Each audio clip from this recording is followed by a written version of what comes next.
Okay, go ahead. A tragedy in the metropolis. Deep-rooted ethnic hate had flared up, causing riots to erupt throughout the city. Angry, stone throwing mobs went on a rampage, clashing on the streets, setting buildings and vehicles on fire. There were heavy civilian casualties, widespread looting, and violence. The death toll continued to rise, and thick black smoke scarred the city's skyline. So much destruction and suffering. I couldn't stand to read the news and see the pictures in the papers and on television. I sat alone in my room and thought, I don't want to live in this world anymore.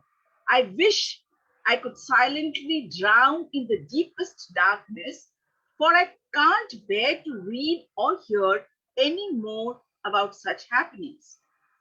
To my astonishment, you entered the room and immediately responded to my inner thought, asking, will drowning in darkness do anything to solve these problems? Your words surprised me. Still agonizing over the news, I said in a despondent, low voice, I cannot stand the inhumanity of those who cause cruel suffering to innocent people. I could not help answering you. Where was your love when all this happened? With a serious look, you answered, I am present in all things. I myself am the cruelty, and I am the cry of the victims, and I am also the hearts and hands that help. Do you think I am only in the white flower and not in the withered branch, the green grove and not in the barren desert? The whole, the whole that I am has infinite varieties of expressions. It's hard for me to accept that this cruelty is yours. I responded, I think of you as the one of infinite mercy. Why did you not intervene? Why? Because, in a way, I am infinite cruelty too. You only know and want to see one aspect of me. Yet, my mercy can be like that of a surgeon who performs an operation that outwardly appears cruel but is intended to heal. All right. The chapter is behind the tragedy. What Baba is trying to convey here is that he is in everything, in all that is beautiful, in all that is ugly, in the virtuous as well as in the vicious. And that is, I would say, his game, his Leela that goes on and on and on. And that is why once when somebody asked Eraj why things are happening like that, he said that according to him, of course, everything is in perfect order. We are only seeing one side of the picture. We are not seeing the whole picture. I'm just assuming, I'm not going to read the whole thing again, assuming that I have done some very wrong things in this life, murdering, killing, plundering, blah, blah, blah. Right? How would all that balance out unless and until such things happen to me, either in this life or in the next life? If it happens to me in the next life, I won't even have the memory that I did all this in my last life or maybe several lifetimes before. So when such things are happening to me in the next life, the natural repercussion, the natural reaction would be, why me? What have I done? I'm such a good person and all that. So in short, what I understand, like things are happening now in Ukraine or anywhere else, I'm not specifically talking about one country or one continent. It is always the law of karma is such that it always wants to come at a balance. And at the time of balancing out of the karmas, it appears overtly, apparently, that things are not running right. Things are not happening in a proper order. Things are going haywire. And yes, superfluously, apparently, at the superfluous upper ka level, it may appear to be so. But if we have the firm faith in the meticulous and just operation of the law of karma, then we do realize that everything just happens according to the law. Nothing happens out of the law. Everything is happening according to the law. So the author is asking, where were you all this time when things are happening like that? You call yourself love personified, and such things are happening. So, in a sense, Baba is protecting himself by saying, that I am not just in the good deeds, but I am also equally in the so-called cruelty. That's what Baba is saying, that I am present in all things. I myself am the cruelty, and I am the cry of the victims, and I am also the hearts and the hands that help. In other words, he is the whole, he is the complete whole, and therefore, it's not that we learn to see Baba in everything, and that's how the divine Leela works. That's how the whole aspect. If you see um, the Pandavas and the Kauravas, the Mahabharata and Ramayana, we feel that some injustice is happening. But at the end of it, when you have a complete picture of the whole thing, we realize that it was all nothing but the operation of the law of karma. We are not talking about Ram and Krishna because obviously they are above the law, but everything is happening as per the law. So it is hard for me to accept that this cruelty is yours. I responded. I think of you as the one of infinite mercy. Why did you not intervene? Why? Because in a way, I am infinite cruelty too. You only know and want to see one aspect of me. Yet my mercy can be like a surgeon who performs an operation that outwardly appears cruel but is intended to heal. Now, how could this be applied to things that were happening when the author has written and that are happening now? How can you say that what is happening is like the cruelty of a surgeon? My understanding and interpretation would be that yes, it is definitely helping humanity to heal. It is definitely helping humanity to understand what life is all about. Because when there is let's say, an attack on somebody who is considered as innocent, as innocent civilians, citizens, and all that, it could not have happened unless there was a backlog of some karmas which has created that happen. And if there was a backlog, which I believe it to be so, then whatever is happening is actually balancing out the past karmas. So when it is actually balancing out the past karmas, is it not healing? Is it not propelling them to move forward? That is how I would interpret. I listened to you with awe as you continued. You cannot fathom the life I'm leading through my infinite creation. I am on all levels, in all kingdoms, vegetable, animal, human. I even feel the tremors of the earthquakes. Do you ever give a thought to the animals and their plight? What about the slaughterhouses, the pesticides that kill insects, the hens forced to lay eggs, the fisheries? Am I not in these creatures suffering too? Why don't you think about them? Being human, naturally, I feel more for my fellow beings, I said, trying to justify my view. Anyway, does the awful truth that animals are also suffering mitigate this human tragedy?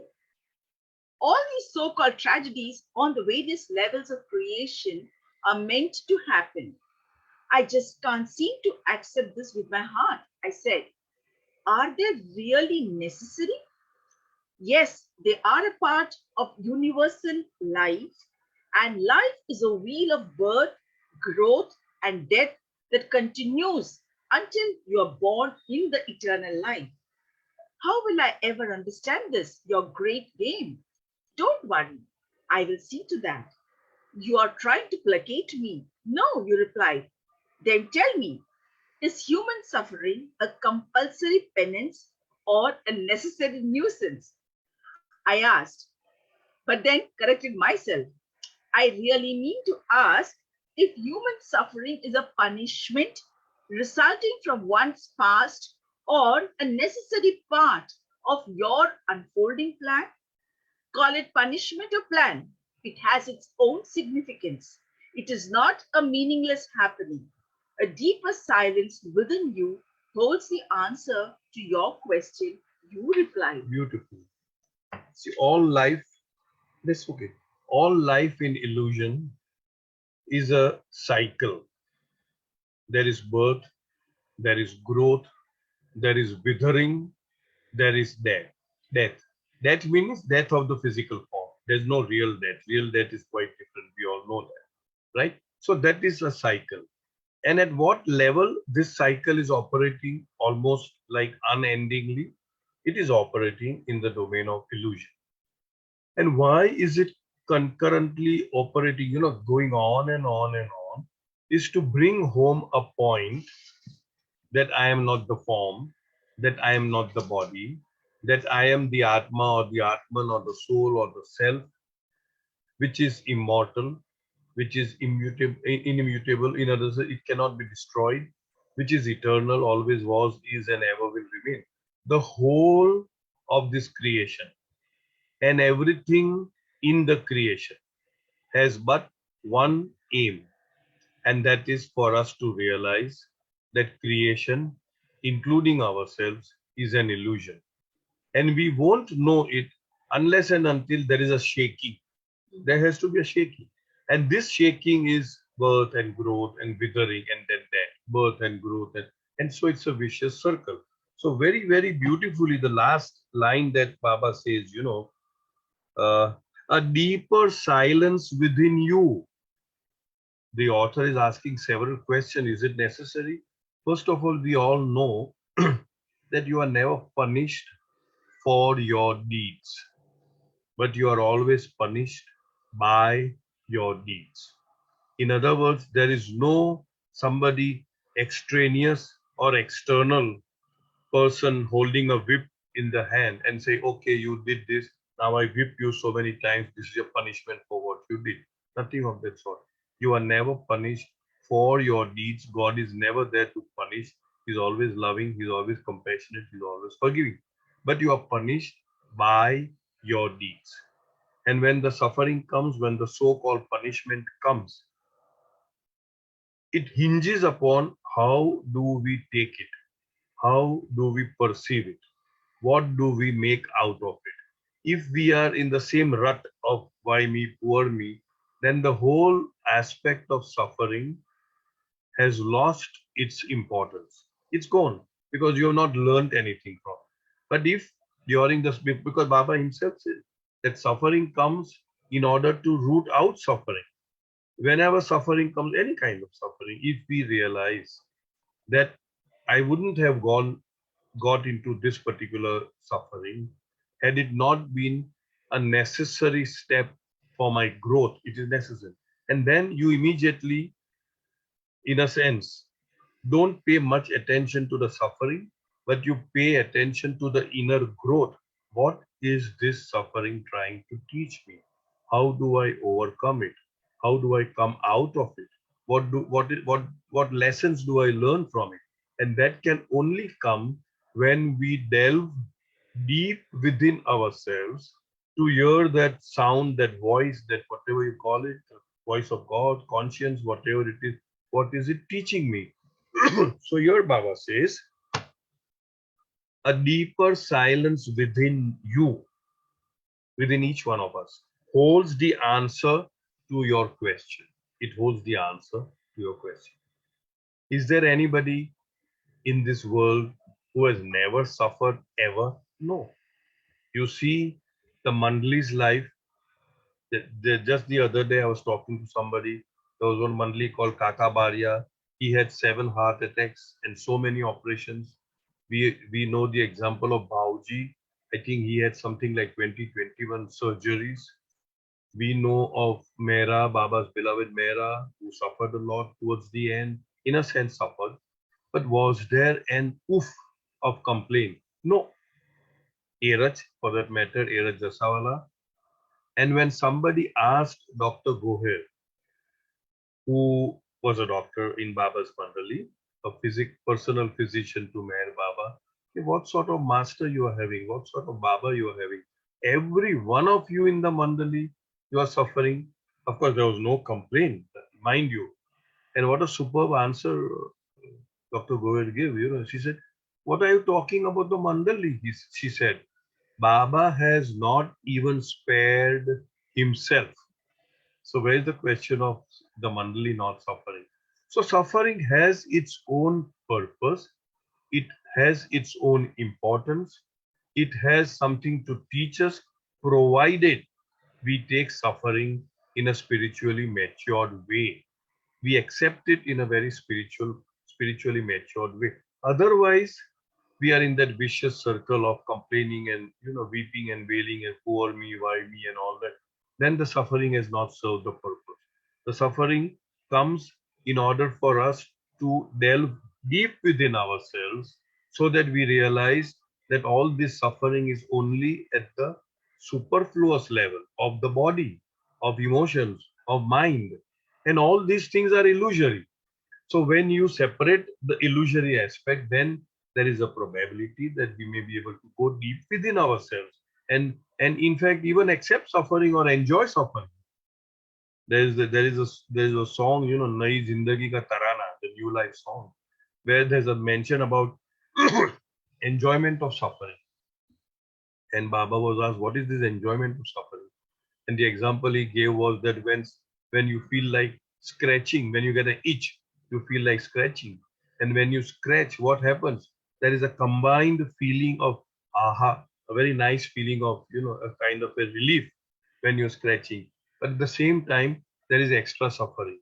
The wound may bleed, but that combination. So, in other words, we need to accept suffering as nothing but the fruits of our own creation, which we have, the seeds, fruits of the seeds which we have sown in the past. You can call it punishment, deeper silence. Impressed by the depth of your words, for some moments I let the silence fill my heart, mind, and heart. But soon the terrible photos from the newspaper began to disturb my mind. I'm frightened by all this tyranny and disorder.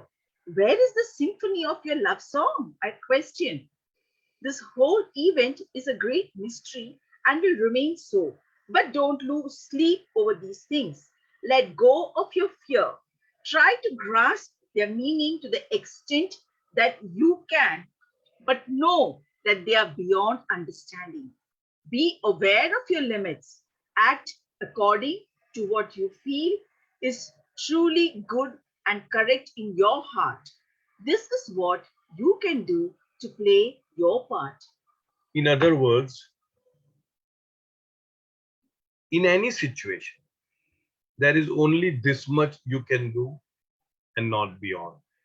So we don't have to have a whole overview. I remember just yesterday somebody called up to ask what's happening in Ukraine and what as Baba lovers we should do. I said, first of all, I'm very poor with political science and politics and stuff like that war. We do not know. We do not have the whole picture of what is happening out there. We only get to know from the media, which most of them are paid for, and they will only project a certain one-sided picture. So we really do not know what is the exact implication of what is happening out there. And then I asked the lady, I said, what do you want to do? What is it? She said, I don't know. That's why I asked you. So I said, the only thing you can do is, as your role is to pray to Baba and say that, Baba, you know your job. This is your department. This is your ilaka. You are in charge of the creation, not I or not anybody else. So you take care of everything and let good sense prevail in each one of them. And even if we don't say let good sense, it is definitely Baba will definitely make that happen. Because ultimately I said, and then she asked, uh, why is it happening and stuff like that. I said, see, Baba had said that in Kali, what is the driving force for any action is money, is wealth, is power. And that is the thing which I feel in my limited understanding is driving the world around. There is love and affection and care and all that. But sometimes, in the garb of protecting somebody or a country or in the garb of all these things, the underlying current could be something totally different. And I am not at all a political student or something, so I really do not know.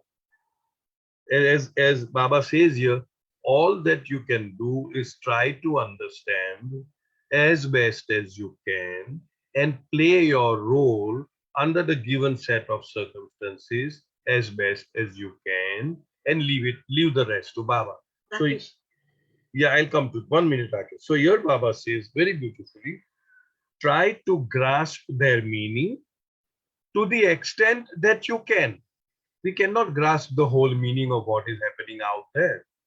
Try to grasp their meaning to the extent that you can, but know that they are beyond understanding. So many things are happening beyond our limited understanding. Be aware of your limits. This is as much as I can understand. Act according to what you feel is truly good and correct in your heart. Whatever you feel is good and correct in your heart, act accordingly and don't play God. Let's something like that. Don't think that, oh, this is right, this is wrong. Don't condemn anybody. Don't just play your part as best as you can. Whatever you get the intuition in your heart, and this is what you can do to play your part. Yes, Rakesh. Go ahead. Jai Baba, I just heard you advising that lady that you can pray and ask Baba to do as he deems fit. Even otherwise, he would do the best only. But she I mean, wanted an who are we answer. to remind him of his job? No, that's what I'm saying. No, Yeah. I fully appreciate what you're saying. But the lady was such. There are many people who would not understand this concept that we don't need to tell anything to Baba. So the many people want to know now what should I do? You tell me what should I do. I know the person very well. So I know the character of that person. So I said, okay, you want to play your part in this whole universal game. And the part that you can play best is just pray and meditate. She's deep into meditation. I said, pray and meditate that things improve. That's about all. So, but I agree with you, Rakesh. Yeah. Okay. Thank you. You are right. Yeah, correct. But may I express a thought that has just come to my mind? Yes, go ahead. I still wonder what sort of heart you have. I said, biting my tongue at my audacity to say such a thing. But wearing your same matchless smile, you answered, feel free to express what you honestly feel about me and my heart. Don't suppress the thoughts you have about me. They get dissolved in my unconditional forgiveness. Beautiful. As for my heart, it is both harder than steel and softer than butter. Yet, truly, it is beyond all conceptions. My heart manifests the art of spontaneously responding at every moment to all situations, personal or universal.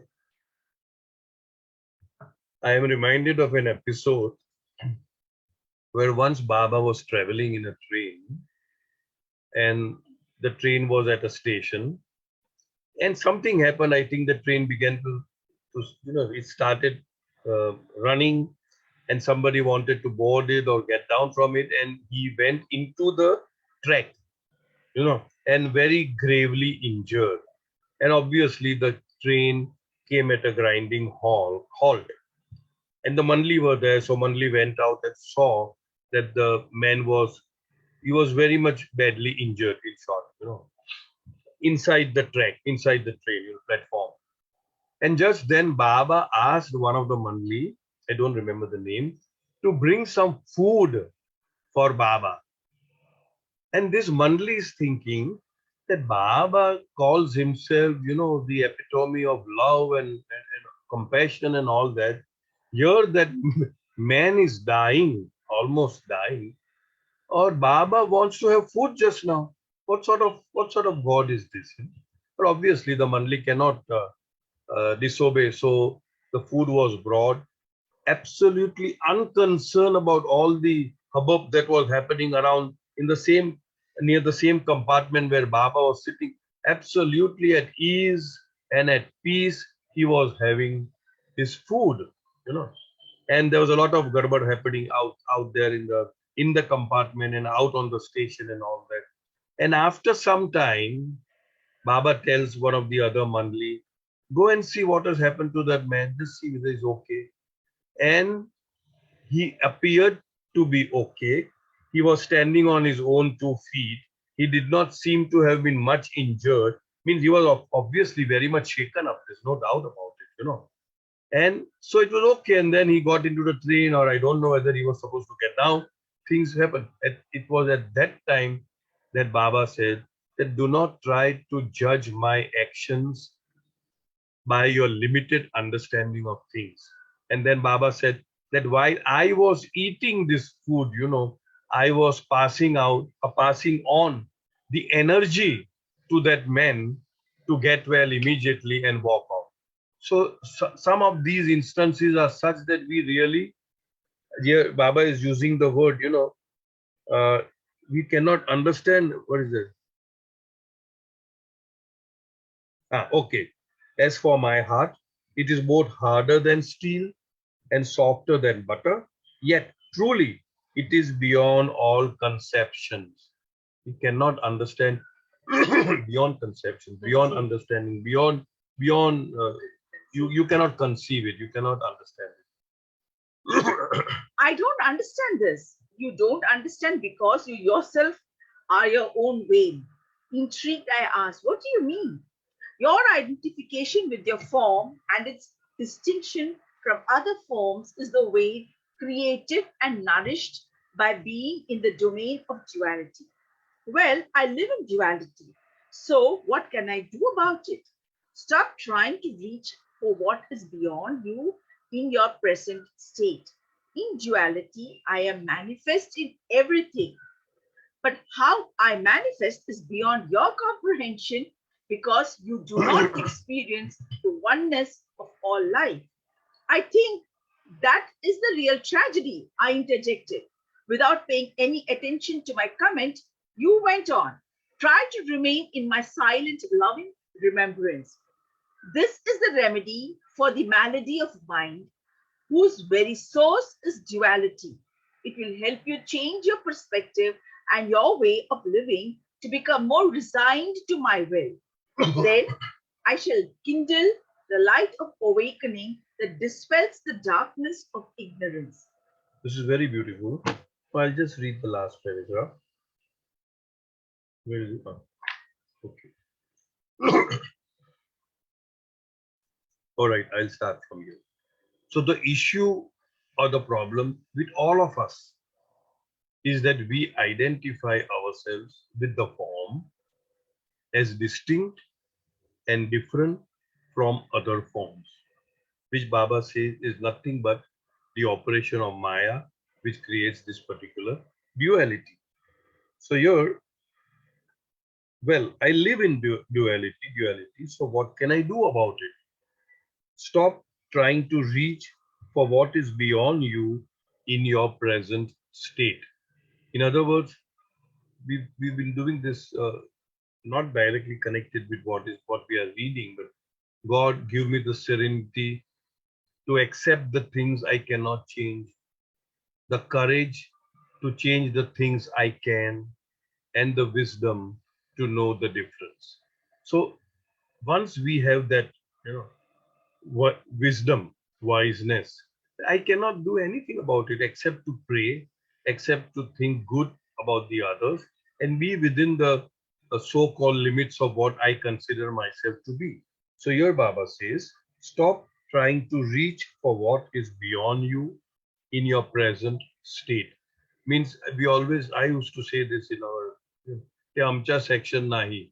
And this is not our kshetra, this is not our section, this is not our department. It is not our creation, is not our botheration. In fact, it is. But still, till the time I realize the oneness, it is not. So let Baba, in a sense, handle his part of the job. I remember during the Baba's last days, must be January 1969. Um,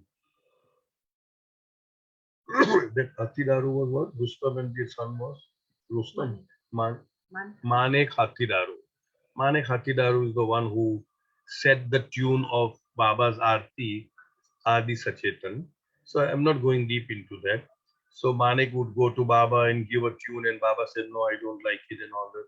So once Baba told Manek, see my state.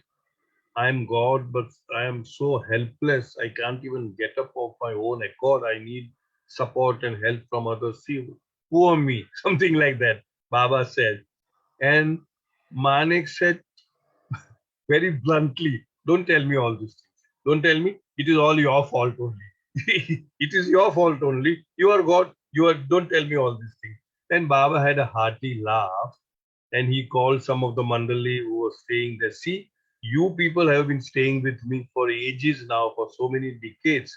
And he understood my position and he rightly told that don't talk about all these things. It is all your fault. You are the creator of all these issues called creation and all that. So in the same way, as long as we have not yet become the creator, we are still playing the role of the creation or the creature. Let us be within that domain. The moment we become the creator, then we talk a different language. So Baba says, stop trying to reach for what is beyond you in your present state. In duality, I am manifest in everything. He is in everything. We had done that earlier. He is the being of all beings. Anything that is Baba. I manifest, sorry, sorry, sorry. But how I manifest is beyond your comprehension because you do not experience the oneness of all life. And then Baba, I'll just read out the important paragraph. Try to remain in my silent, loving remembrance. Try to remain in my silent, loving remembrance. That is the remedy for the malady of mind whose very source is duality. It will help you change your perspective and your way of living to become more resigned to my will. Then I shall kindle the light of awakening that dispels the darkness of ignorance. So once again, we are zeroing down on wholehearted remembrance of Baba. A long sigh escaped from me without my being aware of it. But how can I not feel sorry for the victims? There was so much suffering and loss of life, I repeated. Your feeling of empathy is natural, but you should not be swept away by it. Such an unpredictable happening definitely shakes the conditioned mind. This creates a deeper awakening in people's hearts to be able to respond with clarity, thus helping each one onward in their journey to me. The cycle of existence is a continual round of creation and destruction, giving way to recreation. Don't you know that every calamity has a glorious ending? You should recognize this as a part of my game. So your another important thing is it is natural for you to feel affected by such things, but do not be carried away. Because everything that is happening in the domain of illusion, in the shadow. It's not in the reality, it's not in the truth. So don't be carried away by that, number one. And number two, every destruction has subsequent construction, which is definitely better than the previous construction. We've seen it in World War One, we've seen it in World War Two, that cities after cities are totally, what should I say, raised, and then again it has come up. So this is a cycle which is happening at the periphery level, at the superfluous level, at the illusory level, and it has happened in the past, it is happening now, and I suppose it will keep happening in the future also, because that's the role which duality has to play. It's a circuitous role of rising and falling, rising and falling. And in that rising and falling, we become more clear as to who we really are. What is the reality of the I, what we call. So that's it. Nodding my head, I agreed. A few things are a little clearer, but most are still unclear. What is crystal clear is that I should always call on you and you will be my guide. Yes, you assured me, expressing happiness.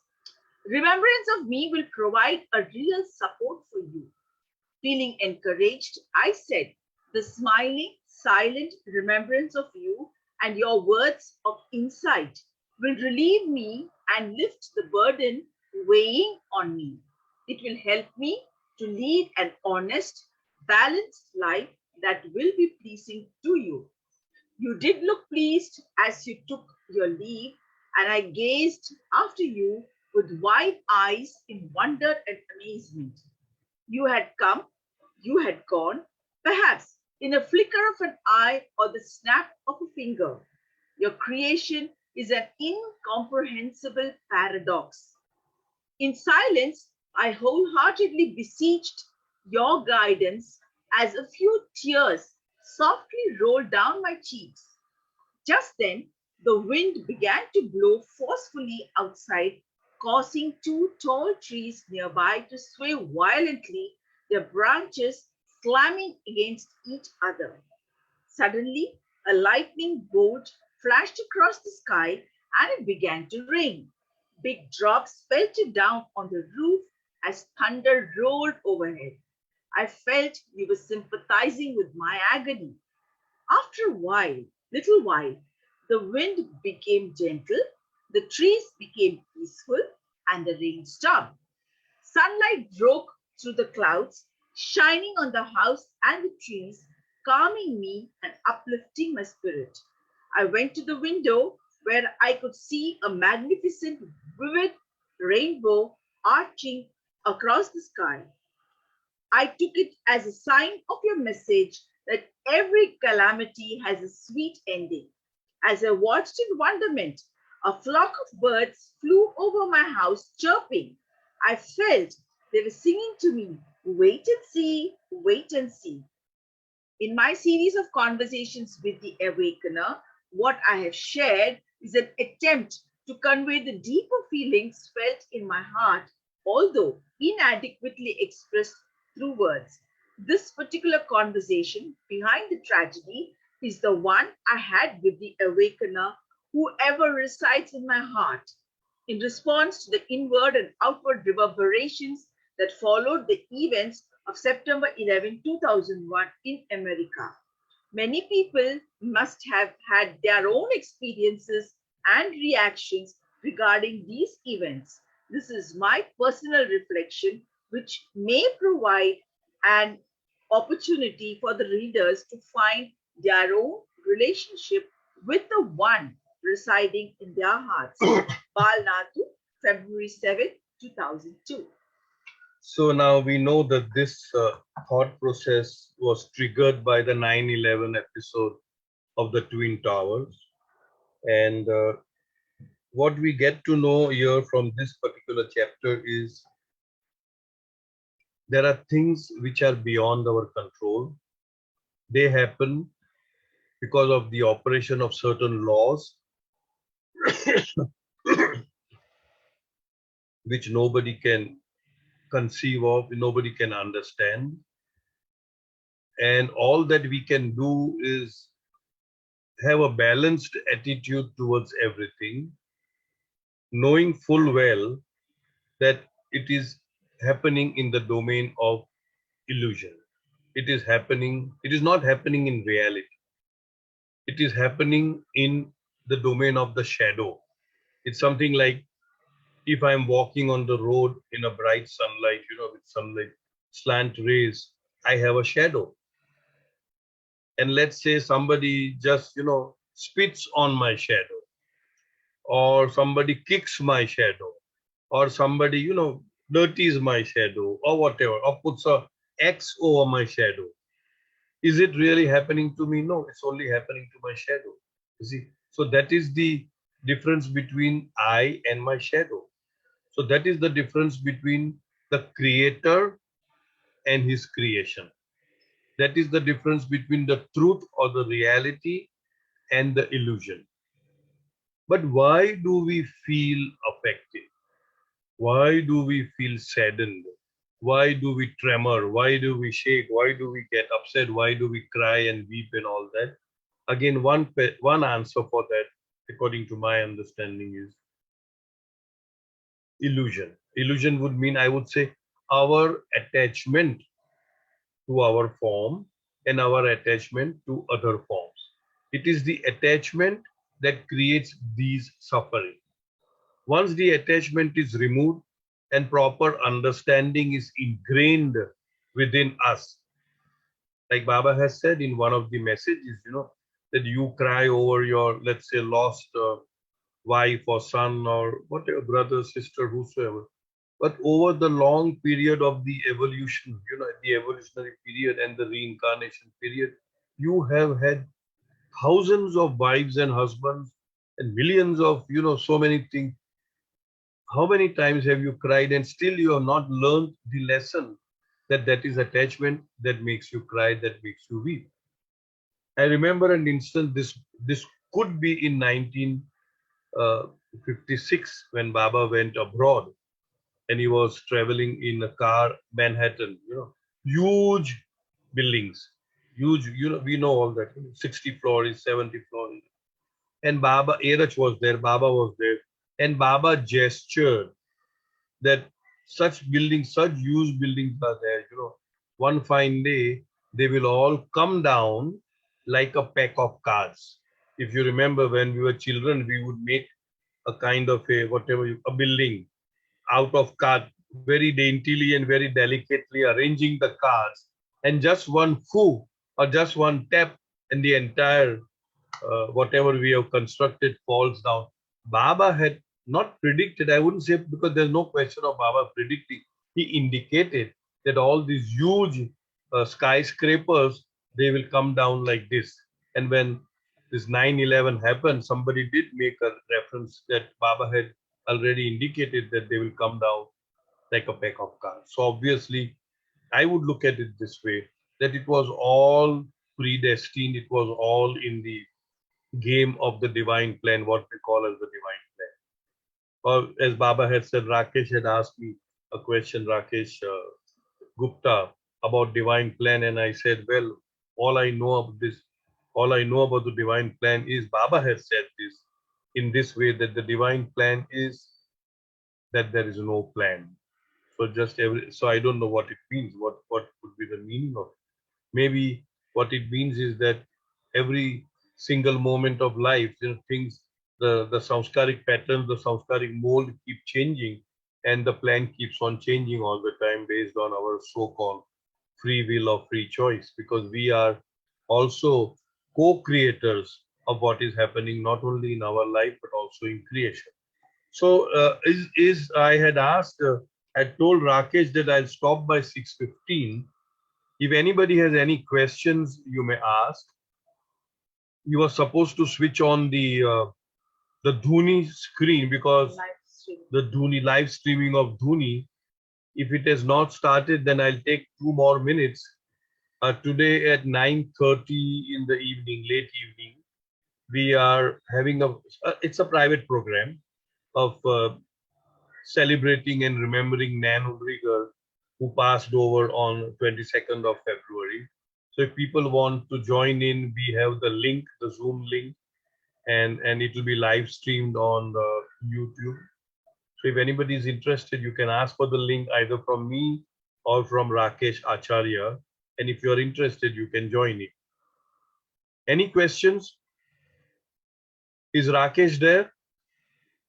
Rakesh Acharya. Yes, yes, Rakesh. I'm here. Just starting the Dhoni at 6:30.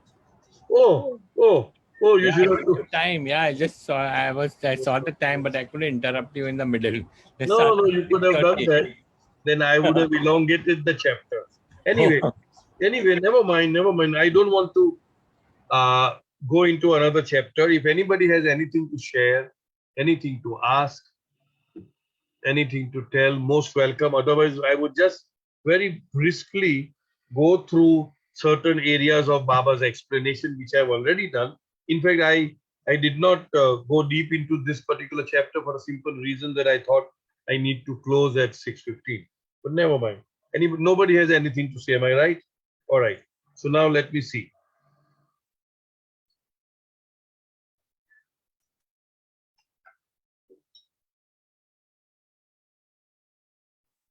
Here the question is human suffering a compulsory penance or a necessary nuisance? In my understanding, none of this. Human suffering, Baba had said somewhere else, is nothing but a wake-up call for all of us to dwell or delve deep within ourselves to ask this question: why is this happening to me, and how can I come out of it? What is it teaching me? What is the lesson that I have to learn from this happening?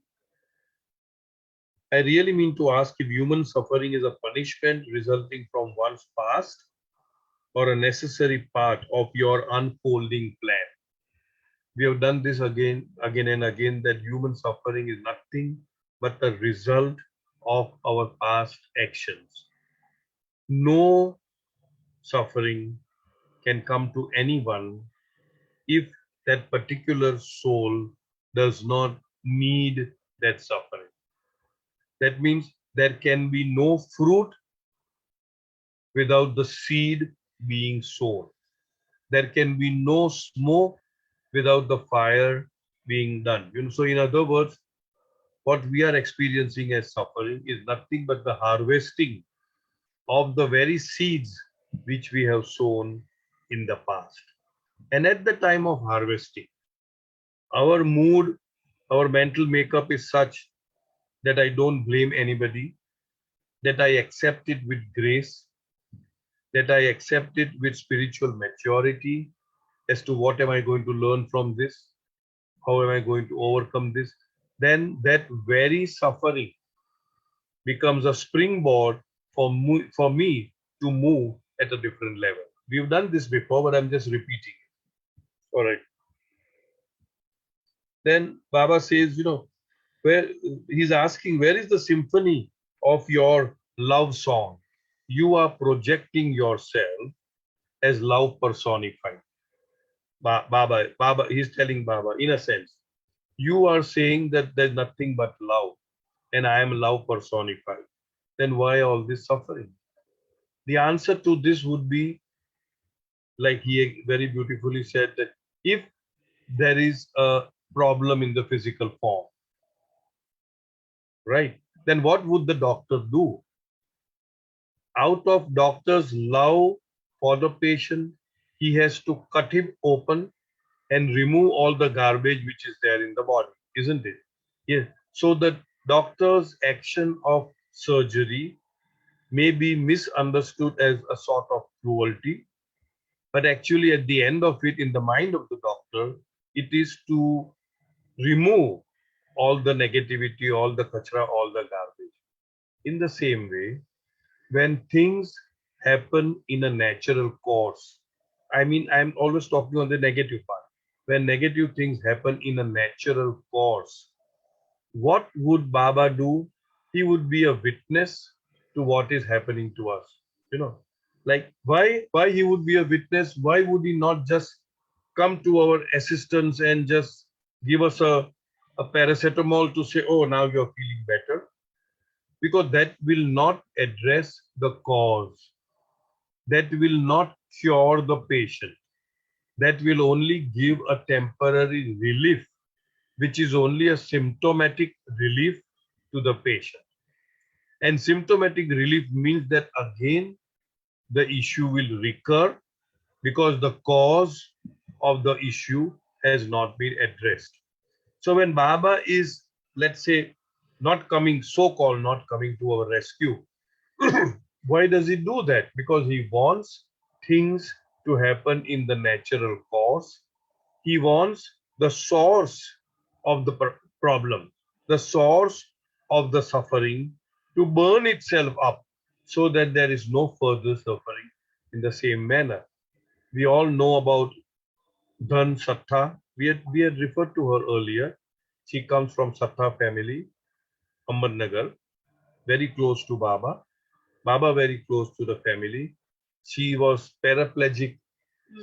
In other words, she just couldn't, she can't move. She's waist down, she cannot move, she cannot do anything. She has to be lifted, everything. She was absolutely helpless. And when people asked Baba, why don't you cure her, And Baba said, that curing her is like this. I can do that. I can make her run like this. If I'm not mistaken, Baba used the word, I'll make her run a marathon like this, But that will not be helpful to her. So what Baba did, Baba said, allowed her to suffer, allowed her to go through all that she had to go through because of the past. And in the going through of what she went through, her focus on Baba, her love for Baba deepened. And in that deepening of her love, Baba said that now no more births and deaths for her. So in other words, an apparent cruelty. She would humor Baba, she would tell jokes, she would write letters to Baba, she would send birthday cards to Baba. So in other words, because of this inability to be normally involved in the day-to-day activities of the world, she had nothing else to do but be totally focused on Baba. What a terrific blessing in disguise. So if each one of us consider our so-called apparent suffering as nothing but a blessing in disguise, so that we can delve within ourselves and try to find a way out of loving Baba more and more, of remembering Baba more and more, then that very so-called negativity actually transforms itself into a positivity, isn't it? So once we have that mindset that nothing is negative, nothing can be ever negative, because the apparent negativity is nothing but the result of our past actions. And if we handle that negativity with spiritual maturity, that same negativity becomes a positivity in eradicating, in erasing our past negativity. So try to understand. It's like a win-win situation. Nothing is negative. Everything is positive in life. So here Baba says, this whole event is a great mystery and will remain so. The whole thing is a great mystery. Why things are happening the way they are happening, it's all a mystery. We do not know. We have got very limited scope of understanding.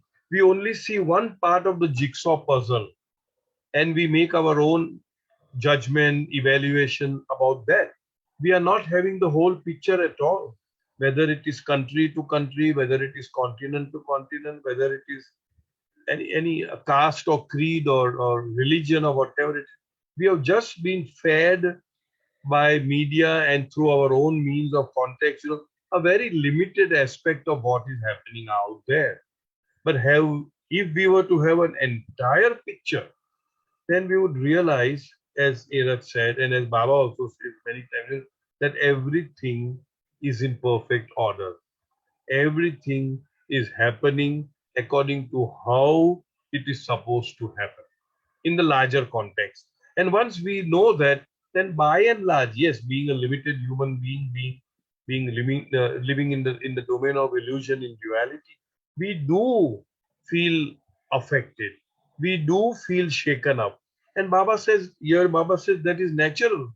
As a human being, you do feel, but do not be carried away by that. That is the important line. So Baba says this whole event is a great mystery and will remain so. But don't lose sleep over these things. Don't be affected so much that you are carried away. Don't be affected so much that you lose your sleep. Let go of your fear, because if you really look at fear, it is nothing but ourselves feeling a little low and something else or somebody else feeling much too higher. But in the larger context, when there is only Advait, oneness, unity, there is no other, there is no two-ness, there is nothing like dewey or duality, then where is the question of fear? Again, it boils down to the same thing, that fear is nothing but a manifestation of duality. Let go of your fear. Try to grasp their meaning to the extent that you can. We have done that. But know that they are beyond understanding. Be aware of your limits. Act according to what you feel is truly good and correct in your heart. This is what you can do to play your part. This is very important in any given situation. How much can you do? What can you do? Do it with absolute sincerity and then leave it to Baba. See, otherwise, doctors are not God. Otherwise, the rich and the famous would never die. So if we are, so let's say one of our very close one, they are on the dying bed, what can you do? All you can do is pray to Baba to make the transition very smooth and safe and nice. All we can do is to do our best to give the best medical attention we can give to the person. And if you can, which is the greatest service, I call it the greatest service, if you can, remind that person to remember God, whatever name that is in tune with that person. Remind them, continuously bombarding that name into that person's mind and heart and all that. And maybe with our little trying and Baba's grace, that person may not come again in life because that person will achieve mukti. So that's it. I don't think there's much. Again, the same thing. Your identification with your form. Cyrus, Yes. sorry, the Duni has started because I had the laptop on. Okay. Rakesh, would you Yeah, like to screen on the Dhuni for a little while? And then as and when you feel like, you can just leave the... Yeah. okay, I Yeah, think give me a minute. we are already... Fine, No, wrap we up. are already at 6:30. So I think, okay, you just started and then we'll leave. Each one will leave. Avatar Meher Baba Jai ki Baba, jai. please, Jai.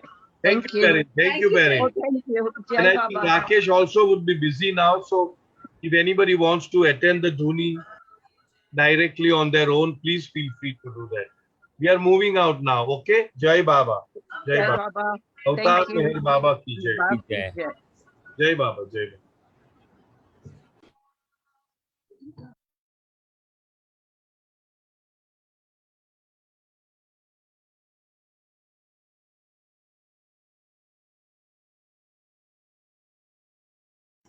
You want me to live cast Dhuni or you'll go in directly? We just said that you can live cast it.